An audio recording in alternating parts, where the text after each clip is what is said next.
ครับช่วยกดน้ำจันครับพี่น้องนะครับมื้อนี้ก็เป็นมื้อเลิกดีนะครับทางหมอลำปัจจัยแท้นะครับเพิ่นได้จัดวายศาลครับตั้งศาลพี่น้องเบิ่งนะครับมื้อนี้เป็นมื้อบวงสรวงนะครับเป็นมื้อจัดตั้งศาลของยังเกาะ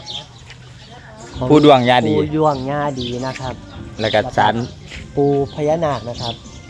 เดี๋ยวพี่น้องบัดนี้สิพาไปเบิ่งหมอแค้นนะครับหมอแค้นแต่ว่าผู้เราพูดว่าหมอแค้นจอนจัดได้สิพาไปเบิ่งนะครับเพิ่นเป็นผู้จังได๋ เต้าที่เถโอ้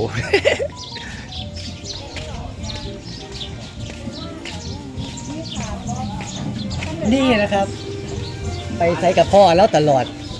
น้ำการน้ำงานพี่น้องก็คือหยังควาย ลาบอกแม่ เจ้าคือหยัง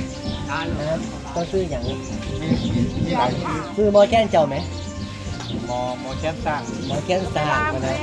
ว่าเป็นหมอแค้นจอนจัดตัว คืออีกคือนึงหมอแค่ไหนก็ได้ หมอแค้นในมันในพี่น้องคนสิพามาเป็นเกย์วัฒนธรรมพี่น้อง เดี๋ยวได้เป่า